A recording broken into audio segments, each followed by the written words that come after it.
পুরুষদের পাশাপাশি আমাদের অনেক মেয়েদের মধ্যে দায়ী তৈরি করতে হবে। আমাদের দেশে নারীদের মধ্যে দাওয়াতি কাজ করবার মতো সেরকম মহিলা দায়ী উপযুক্ত দায়ী নাই। আয়েশা রাদিয়াল্লাহু তাআলার কাছে অন্যান্য মেয়েরা দিন শিখবার জন্য আসে। অনেক আলেম আছেন, তার স্ত্রীকে পর্যন্ত তিনি এতটুকু যোগ্যতা গড়ে তোলেন নাই, এতটা যোগ্যতা সৃষ্টি করে দেন নাই যে তিনি আশপাশের মহিলাদেরকে, তার বিল্ডিং এ থাকা মহিলাদেরকে অ্যাটলিস্ট দাওয়াতি কাজ করবেন, আল্লাহর পথে আহ্বান করবেন। আমাদের মা বোনদের, বিশেষ করে এদেশে মা বোনদের দিনের প্রতি যে আগ্রহ, যদি আমরা আজকে উপযুক্ত মহিলা দায়ী সেরকম তৈরি করতে পারতাম, এবং অবশ্যই মহিলাদের দাওয়াতি কাজে শরীয়তের যে বাইন্ডিংস গুলো আছে, শরায়েত গুলো আছে, সেগুলো মেনটেন করে যদি করা যেত, এই সমাজের চেহারা পরিবর্তন হয়ে যেত। আমাদের আস-সুন্নাহ ফাউন্ডেশনে আমাদের মা বোনদের যে অংশগ্রহণ, মা বোনদের যে আগ্রহ ভালো ভালো কাজে, সেটা বেশ অনেকগুলো প্রজেক্টে আমরা দেখেছি পুরুষদের চাইতে অনেক বেশি। আমরা অনেকগুলো ইসলামী জ্ঞানের প্রতিযোগিতা আয়োজন করি, আপনারা জানেন, সেখানে হাজার হাজার মানুষ অংশগ্রহণ করেন। প্রত্যেকবার আমরা দেখি মেয়েরা সবসময় অংশগ্রহণকারীর সংখ্যায় সবচেয়ে এগিয়ে থাকে, এবং ভালো ভালো পুরস্কারগুলো তারাই বেশিরভাগ ক্ষেত্রে জিতে।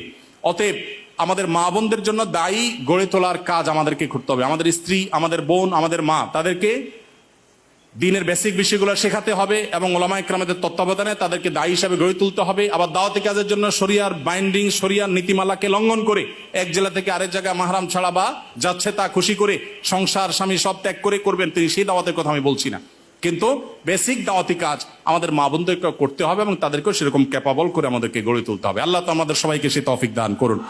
আমি আবারও বলছি, আমরা যারা দাওয়াতি কাজ করব, প্রথমত আমাদের ইখলাস দরকার, আল্লাহকে খুশি করার উদ্দেশ্য থাকা দরকার, নিয়তটা সহিহ হওয়া দরকার, আমাদের সস্তা কোনো উদ্দেশ্য যেন না হয় সে বিষয়টি মাথায় রাখতে হবে। দ্বিতীয়ত, আমাদেরকে দাওয়াত দিতে হবে জেনে শুনে। আমরা যে বিষয়ে দাওয়াত দিব সে বিষয়ে খুব ভালো করে জেনে দাওয়াত দিব, না জেনে বা সামান্য ধারণার ভিত্তিতে কোনো দাওয়াত দিব না। তৃতীয়ত, আমাদের দাওয়াতের ভাষা হবে অত্যন্ত কোমল। বিশেষ করে সোশ্যাল মিডিয়াতে যে পরিমাণ গালিগালাজ অনেক টুপি দাড়ি ধারণকারী, প্রোফাইল পিকচার ধারণকারী অনেকে করে থাকেন, সেটা আমাদের রীতিমতো লজ্জার কারণ হয়। বিশেষ করে এক হুজুরের ভক্ত হয়ে অন্য হুজুরের গোষ্ঠী উদ্ধার করার সময় আমাদের মুখ দিয়ে কি বের হয় কি বের না হয় সেটা বলে আসলে শেষ করা যায় না।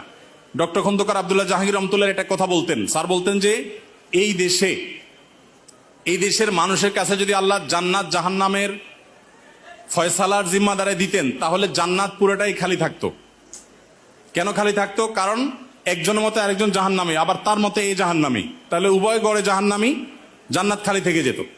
তো আমরা এই যে জাজমেন্টাল কমেল বেশি করি, কাজের কাজ কম করি। আমাদের দাওয়াত হইতে হবে অত্যন্ত বিনয়ের সাথে, ইখলাসের সাথে, তাকওয়ার সাথে, কোমলতার সাথে। আল্লাহ আমাদেরকে সেই তৌফিক দান করুন। এরপরে যে বিষয়টি খেয়াল করতে হবে তা হলো দাওয়াতি কাজ শিখতে হবে। আমি যতটুকু দাওয়াতি কাজ করবো ততটুকু শিখবো, এবং আমার কোনো না কোনো মুরব্বী, তত্ত্বাবধানকারী, কোনো না কোনো বিচক্ষণ ব্যক্তি আমার পেছন থেকে আমাকে গাইড করবেন, শাসন করবেন, আমার ভুল ধরিয়ে দিবেন, সেই ব্যবস্থাপনা আমার রাখতে হবে। এর পাশাপাশি যেটি বলবো তা হলো দাওয়াত হবে বিচক্ষণতার সাথে, বিদগ্ধভাবে এবং বসিরতের সাথে, অন্তর্দৃষ্টির সাথে।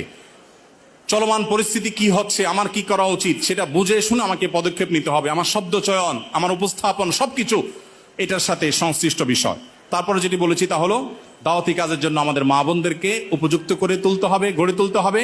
তারা এক একজন যাতে অন্যান্য নারীদের মধ্যে শরীয়তের উসুল এবং জওয়াবেত, শরায়েত এগুলো মেনটেন করে তারা যেন দাওয়াতি কাজ করতে পারেন। আল্লাহ রাব্বুল আলামিন আমাদের সবাইকে সেরকম যোগ্য দাঈ ইলাল্লাহ হওয়ার তৌফিক দান করুন। আল্লাহ নবীর রেখে যাওয়া দিনকে আমরা মানুষের দ্বারে দ্বারে, ঘরে ঘরে, গোটা পৃথিবীতে যেন আমরা সর্বোত্তম উপায়ে পৌঁছে দিতে পারি। আল্লাহ তাআলা আমাদের সবাইকে সেরকম ক্যাপাবল এবং যোগ্য হওয়ার তৌফিক দান করুন। জাযাকুমুল্লাহ খাইর ওয়া আখিরু দাওয়ানা আলহামদুলিল্লাহি রাব্বিল আলামিন।